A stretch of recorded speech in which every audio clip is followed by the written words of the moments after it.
Good morning, everybody. Tom Kaczynski here. It's, I think, a little bit after 5 a.m. here, and I believe it's the 5th of February, but I might be wrong about that. I guess it doesn't matter if I'm right. Anyway, sitting in the bathroom this morning because it's quite cold in the rest of the house. One of the things that, like I told you, I do sometimes is I keep this room a lot warmer, and I can actually wear a t-shirt in here, and rather than trying to hold and adjust the phone, I found a way to rig it up where maybe it's not the best aesthetics graphically, but hey, at least I can chat with you for a few minutes. So, good morning. Hope you're doing well. Hope you're all doing well, rather. Lord's blessings be upon you this day. And just today's not going to be an organized show. Just some thoughts here as we get through this winter. One bad month left here in Maine. It's and Lord knows I'm ready for it to end. This will probably be the last really bad winter for us, hopefully. I know if all continues going according to plan, and it more or less has, and hopefully the world doesn't tear itself apart, later this spring, be making a trip down to Latin America, see what's going on down there, and see what happens after that. So reach out if you're interested or have questions. Best way is probably Telegram at Tom Kaczynski, but if you're not there, you can DM me on YouTube, or excuse me, you can leave me a message here if you want, but more likely to get a quick response by answering something at Twitter at Tom Kaczynski. So a little tired this morning. I didn't plan on being up this early, but I woke up and just been scrolling along the internet. I see the Senate is working on a sellout of the United States. That's fun. Bring even more people in here, and I guess that's what I want to talk about today. The divestment from this country. People. It's interesting. People still cover me occasionally. I don't know why.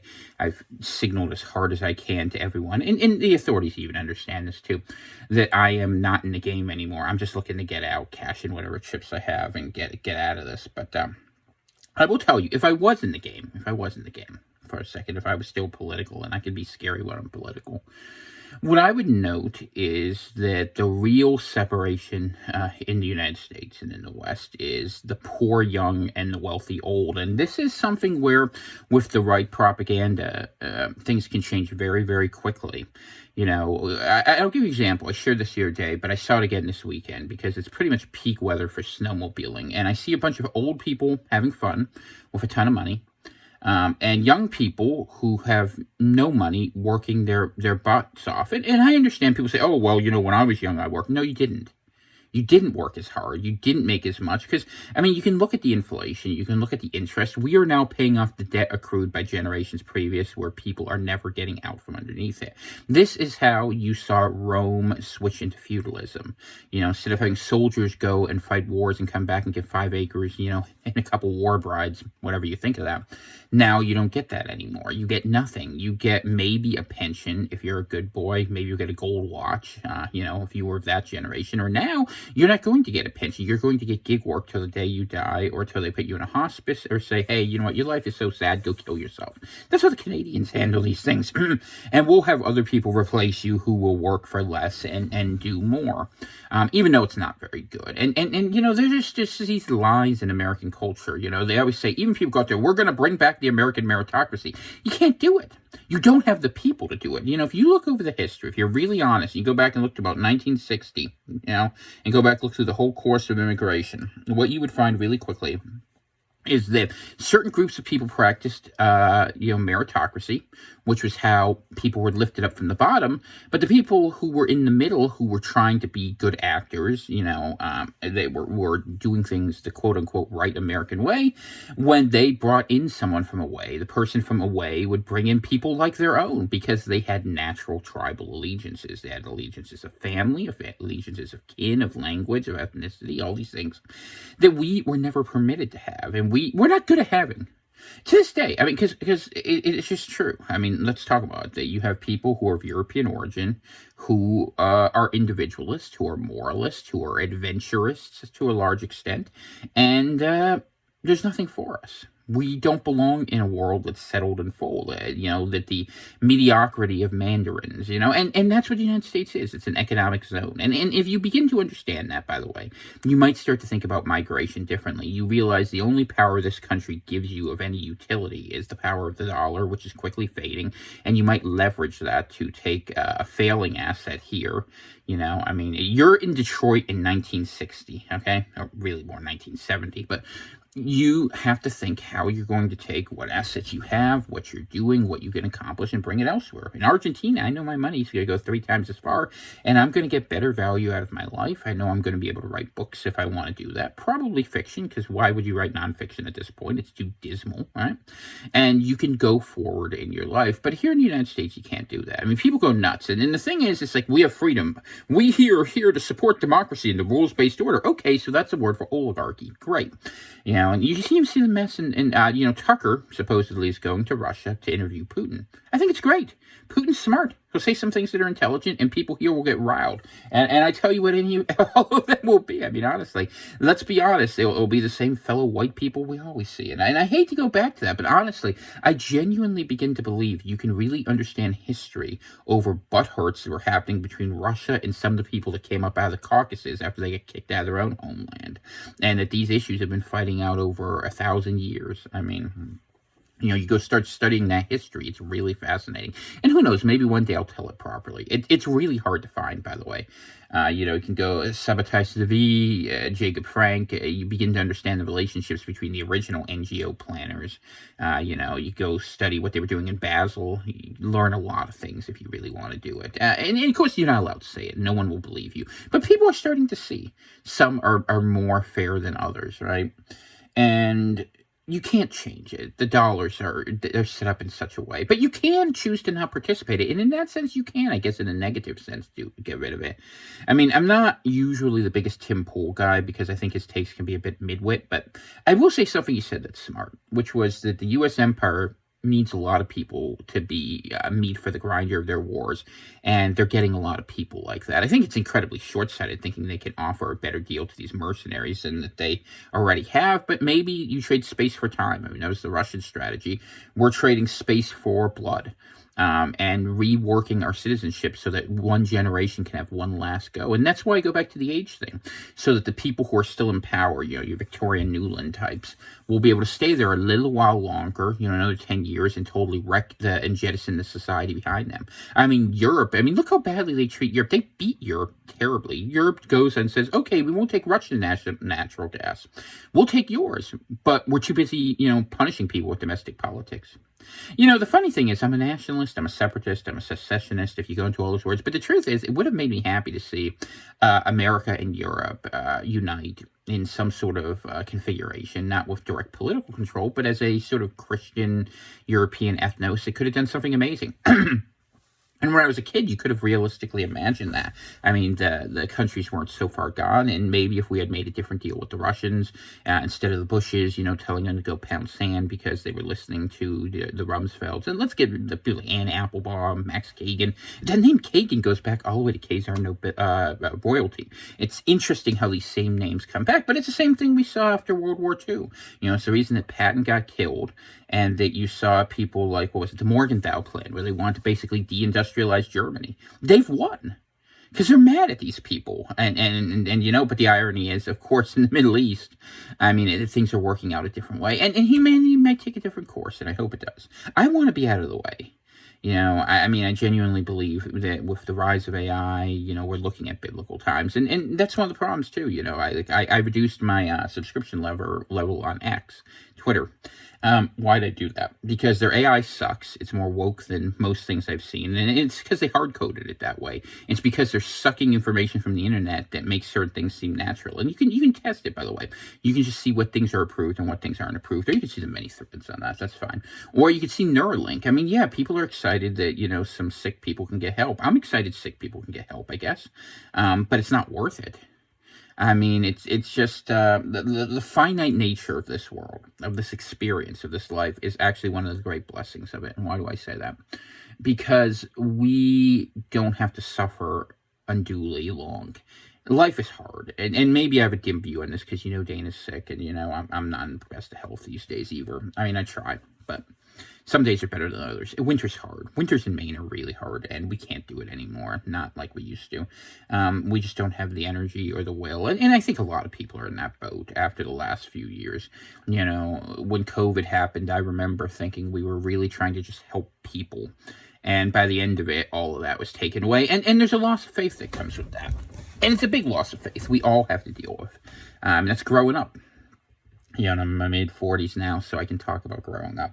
And growing up is admitting your childhood dreams are gone. You can enjoy nostalgia. I can watch videos from the 80s and think, God, how much nicer it was when I was a kid, right? But it's not where we are anymore. And where are we? We see countries rearming to fight a war, elites who want to fight a war, and people have no interest in it. I mean, I'll tell you, this is no secret, but for the people who watch these things over in SIGINT and OSINT, if you pick a war with Russia, not only are you going to lose that war, you're going to lose this country, because there will be a civil war. People will fight because they don't want to be drafted. And I don't care how many people you let in the border to serve in your military, you're just bringing in a third faction to make it even worse. And the reason is you're not invested in your own people. I was talking about this the other day with a friend of mine, a smart lady, an economist actually, and she was saying, that we needed more people because people don't want to work low-end jobs. Well, this is the American scam, right?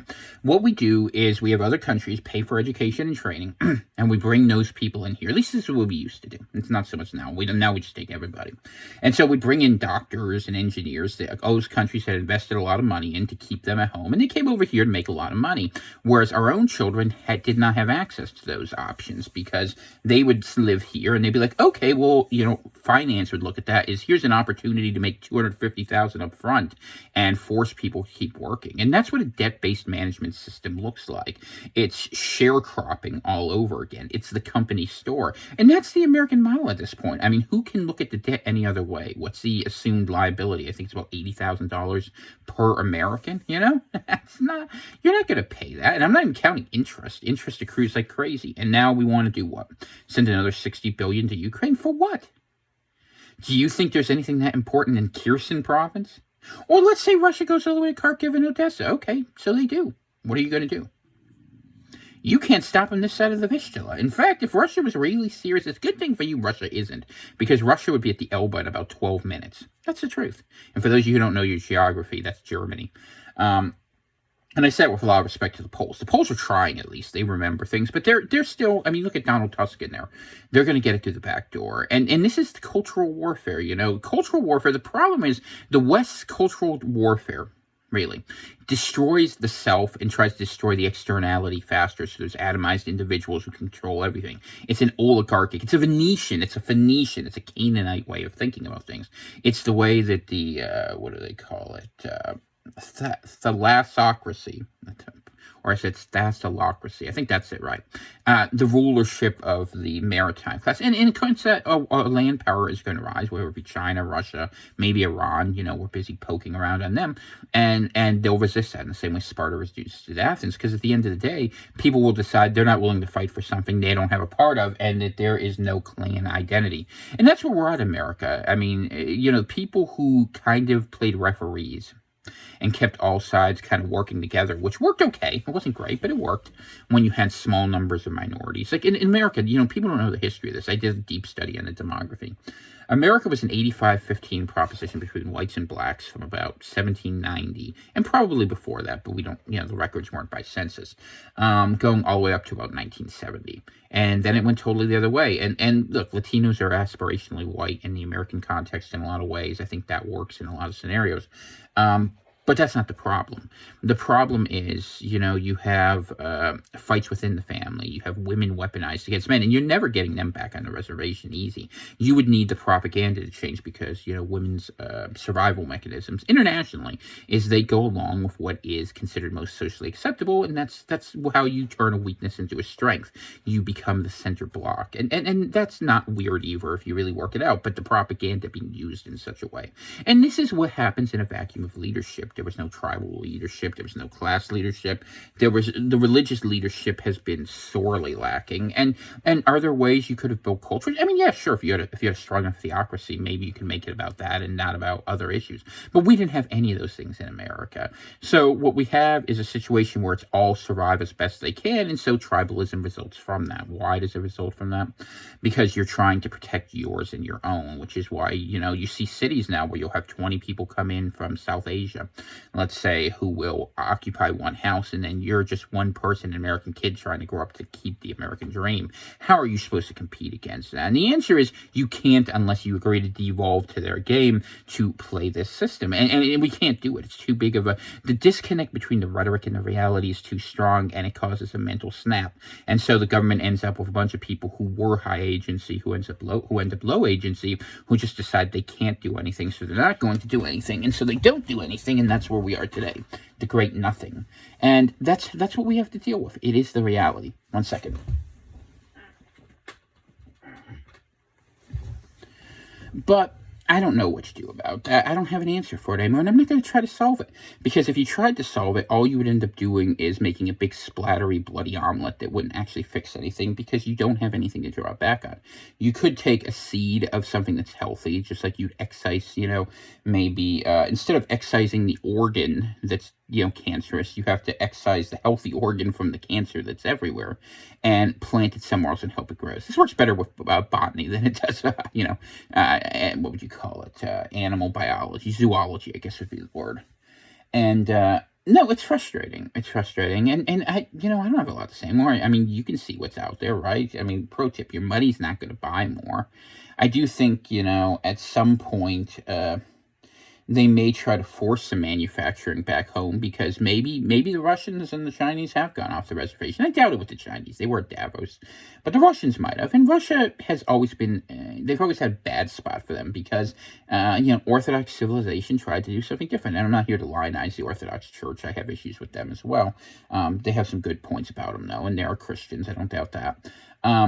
But what I do think is that their understanding that civilization has to exist outside debauchery, degeneracy, and, compound interest is something that's a very healthy position to take, and one that America is just incapable of taking. I mean, America's problem isn't really governmental. Government's a symptom of it. It is a moral decay that is caused by the way we handle finances, and all the economists who go out there and think that, money's an answer, or the legal theorists or the ideologues who think politics or law has the answer. No, it's a moral gulf.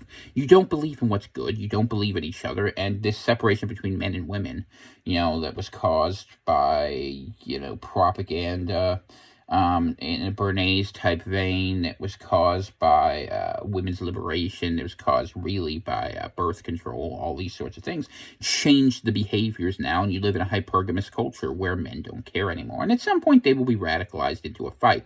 And that's part of the war story, too. I mean, it's not a new story. I mean, in history, regimes who have a lot of angry young men send them off to war thinking that, hey, that's one way as an escape valve, and they try to keep the women at home. And if they bring a couple women back, that's reckoned good for the tribe, because women will adapt. And they will. By the way, they will. At least they used to. It's hard to say now, because we have a total different ethnos. I mean, that certainly worked throughout most of history, but you didn't see the population mix, and I'm not prepared to say it as a 100% statement, because, I mean, Africa historically proved sort of resilient against civilizing influences in terms of adapting them for organization. And I think, without getting into nasty reasons, I think a big part of that was probably because of resource allocation. There's a lot of resources that need to be harvested constantly right in front of you. So it doesn't really advantage long-term planning. RK selection, for those who know that. But these are things you're not allowed to say, because you have to start with the assumed truth that all people are equal, tabula rasa, and it's just not true. It's bullshit. And that's okay. We see that, and we can just admit that. And I don't look at it very much anymore. I look at ancient history. I look at, what started this experiment, and keep an eye on AI and where it's going from here. I mean, because you're going to see people increasingly homogenized to via technology to be in, what would you say, synchronicity with one another, not in a fun Jungian sort of way where we're all working towards different timelines, convergence, but in a way where, men are made into disposable drones. And I think we're not so far from that as people think. I mean, people will adapt these technologies. We've seen that with the smartphone. I mean, look at how much that's changed our lives in 15 years, The fact that now we act like every action is a social action, and because there's no privacy, the individualism has gone away. And what are people? Meaner, crueler, less useful to one another, less helpful, and godless, because we're too busy, we're distracted. So that's where we are in the story. Now, where do we go from here? They're signaling pretty hard they want a war. I mean, even if they're just using it for industrial development as a means to build up, economies that are broken in the West. I think that you have to take that seriously. I think you have to take the potential of a draft seriously. But I know people aren't listening, and I know the algorithm shows us to very few people. But maybe this is for the 10 of you who are out there thinking, you've done enough to get out of the way. You haven't. If you're still in these borders, you haven't. And I drew that. I'm living my own truth. I'm saying that. You need to go somewhere where you will not be a target for both sides. Your allies will hate you because you're high agency, and your enemies will fear you because you're high agency. So either way, unless you have some sponsor out there that's going to help, that's what you're dealing with. And the future's not there for you and your kids. And you might have land, you might have, certain protections you think you have, and you might have the ability to defend it against a single actor. But eventually, expropriation of land. Look at South Africa. If you don't know the history of South Africa, you're not going to understand any of this, and you ought to take a look at it, because that's how it's going to go, because that's what they want. They did. That was the practice. So that's where we are. So what do you do differently? You get away. You get away and you tell the story, and, maybe, I don't know where the right answer is. I just know this isn't it. So I'm pretty dour these days, to be honest. Winter's hard. It's tiring. Don't like to talk about too much. Start my work week here in a little bit, but I'm busy Monday mornings, but the way it's scheduled this week, I'll be busier later in the week, which is okay. That's fine. I can use an extra day of recovery. I'm still pretty tired, and just trying to do things that are good and useful and helpful. I've given up battling the algorithm, trying to get some coverage of things, because it's just not going to happen. And if it's not going to happen, what's the point of the liability of talking anymore? So these will probably be closer to my final chats than my newer ones. If you want to continue talking with me, you'll have to reach out, and we can have, friendships like real people, like I have with many of you. But those of you who I don't, that's okay. It's been a fun ride in a lot of ways, and, I certainly learned a lot, but, the more interesting place, the uptake is, your mind is an interesting place, and you can go in there and live in a whole nother world, and I think that's good. I think that's helpful, and then you can try to make your peace with God, which is hard when the world is just messed up, but we did it to ourselves. Always remember that. So don't get too excited about that, and it will eventually correct it. It will be uglier when it does, but take the time as a blessing, prepare and use it wisely. You have between now and an election that's going to be highly contentious and fraught, where, neither side can accept it. That's a reality. And frankly, I'll be blunt. If Biden wins, there's no way you can conclude it happened through any sort of legitimate means. So what are you going to do about that reality? You better have a thought in mind. My thought is to not be here to see what happens, but your thought needs to be different. And if I had a different thought, I would be doing things differently. But have friends, have family, good times when you can find them. Try to get money to have less control over your life. Debts will just torture you. We used to live pretty comfortably, to be honest. And the last few years, for us, like many people, who lived in an era where we had, and let's be blunt, ideas are a boutique economy in a world where, the system kind of plans everything out. We had to simplify, and we had already begun doing that. We had prepared. You guys know, we shared together the experience of us moving into a house where there wasn't electricity and the plumbing wasn't working and all the things that had to be done, which we did, and which we can now sort of enjoy. Appreciate. Enjoy is a bit strong, but those are the sort of things that we had to go through, and it just beat the crap out of us, and we're like, oh, we're overcoming. But yeah, and maybe we did, and maybe it's heroic, but what sort of heroism does it happen when your brightest people have to be trying to survive at the fringe of society? And you watch some of these people, like, have any of you watched the video what James O'Keefe did with that guy who went to Georgetown, who was head of cybersecurity, who got spoofed by O'Keefe wearing glasses? These are the idiots that are out there. They're not smarter than you. They're not better than you. They're chosen because they're more compliant and submissive than you by people who have a very large force weaponized against you. And if you think you're going to use that system against them, you just have it wrong. You need to get external to that system, and however you want to do that, and to the extent to which you're able to do that. And it's different for different people. Some people are very close to their families, have spouses who just don't agree, and they're stuck. And I feel bad for people who are stuck. Over the years, I've had a lot of people, men and women alike, who say, what do I do when I'm stuck and my partner doesn't get it? I don't know what to tell you. I'm blessed. My wife is smart. She gets it. She understands. She's understood everything I've done. She hasn't always liked it. She suffered massively because of it, because the people who didn't like us liked attacking her, because that's the type of people they are. They don't believe in chivalry and fairness. They're demons. I mean, and that's how I think of it. It's easy to think of it that way. And, I feel bad that she had to go through all these things, not because anything I said was wrong or because of anything I did, so much as to the futility of it all. And that's the end of civilization. When you have to ask others for permission instead of doing what you need to do, that's the problem. America worked great when you didn't have to ask for permission, when it was frontiers or people just stepped up. But now we are a country of laws, and as a country of laws, we are dying under the weight of the legalisms. I mean, that's why they tried to have the 13th Amendment. In fact, if you read some people suggested it passed and lawyers couldn't be involved. Because once you control the judges, you can rule anything. $83 million for saying something mean about someone, get the F out of here. But I don't want to be under that jurisdiction. I don't want to be thrown in a cage because I gave offense to someone. And that's where the West is going. It's clear as day. Look at what happened to Peterson up in Canada. You want to be a part of that? You're going to be. Free speech is going away. And let me tell you something. The minute war breaks out, I mean, America's had concentration camps before, too, Oh, it's not as bad as the Germans. All right, well, what did the Germans actually do? Those camps were in Poland, by the way. What did the Germans actually do? Not allowed to ask those questions. People are asking those questions. People who don't have to be stuck under the propaganda. And it's funny watching the Zoomers tell their millennial teachers to go stuff it. Because they're right. In a lot of ways, the Zoomers are going to be like extras, because they're going to have an overbearing generation in the millennials that just tell them what they have to believe. Because the millennials are basically a bunch of kids who never had parents, who are looking for someone to tell them what to do, and then looking for attaboys to feel good. And they don't. They change every aesthetic they have to deal with what's an ethical problem, which is that their reality, that if you're just nice to people, it's all going to work out, is not going to work, because that's not how people are wired. It's disconnected from nature. They're convenient, though. They're a good servile class, They're good betas. And that's what they're going to do.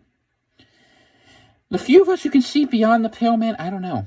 I mean, I guess the thought is use computers to synchronize people, and you hybridize them a little bit, and you homogenize them a lot. I think that's the long term. And a big war lets you do that, even if you don't win the war. I mean, think of Orwell, how you had the control of it. And you got to kind of just get away. And if there's more than that, well, the Lord will have to go down and do his part. I don't know what the rest of us can do at this point. And I don't worry about it, For years, I took it as a personal responsibility. If you're wise, you're supposed to do something. But honestly, Jesus himself said this. You go to town, you preach the word, and if they don't want to listen, you shake the dust off your shoes and keep on going. And he also said that no one ever listens to anyone in their hometown, And that's true. People listen to me because they think I'm some strange expert. I'm just a guy who studied a lot. I mean, my library is ridiculous, but it's a sad time. I'm not happy about it. And I don't have a lot to say, so I don't say a lot, because I don't have good things to share with you. And in the end, you end up alone again anyway, because if you're willing to do the things that are required, as I've always learned, even when people, say, oh yeah, I'd love to do what you do, I always have to do it first. So what difference does it make? So do it on my own. I got my partner, my poor sick wife who, half dead, is doing more than most people. And you move along. And I would say this is a good year to move along. If you have assets, cash them out where they have value. If you don't have assets, well, you don't have much to lose, do you? Say you want to go study somewhere, apply to something and be elsewhere. Give yourself time. Trade time for space. So what you can do when a war is declared on you. Is it going to solve all the problems long term? No, but hey, maybe it falls apart. Maybe you come back. Maybe you just live a comfortable life. Maybe you don't have to think about these things anymore, because it's too painful to think about anymore. And that's where we're at. You have two choices, neither of whom is going to fix things, because they haven't before. You know that. One you may find less objectionable than the other. Although from an accelerationist perspective, maybe you're better off with the thing you have now, because at least people are having some degree of resistance. But in the meantime, competency goes away. People retire. People die. The new people coming up, the DEI crowd, they can't do shit. And you can see it. I mean, it's like having HR run everything, which is why, if you had someone go out there and say, look, we're going to ban HR, and we're just going to say, once you're past a certain age, you're mandatorily retired.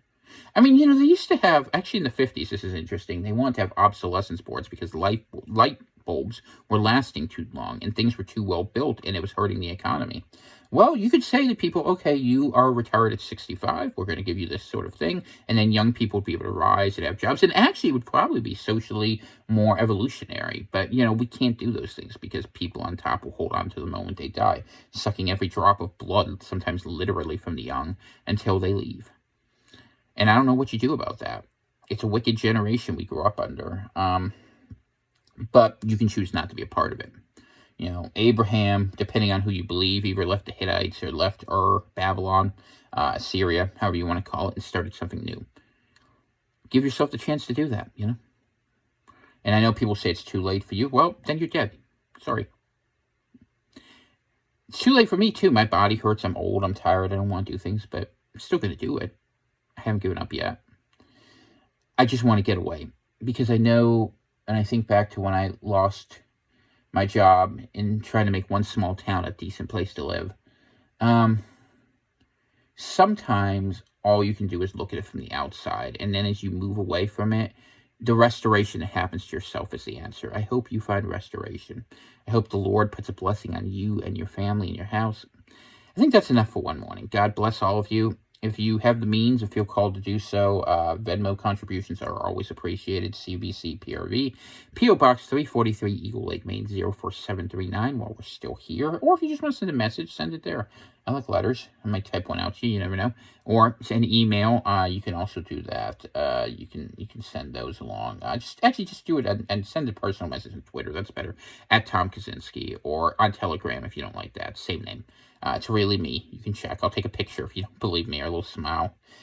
These things when I put them in, Dana always has to laugh at my expense, but I always take those faces like, or I had these terrible faces because that always pauses me in mid-action. And Lord knows I'm not the most handsome guy, but I'm not as ugly as that makes me look. I mean, I like the beard. She wants me to do it down, but I kind of like it's like an antenna. If you're a dude, it really is. You sense things differently. I really believe that, and I stand on that. All right. Enough chatter for one day. God bless. Have a great week. And keep in touch. All right. Tom Kaczynski out. Bye-bye.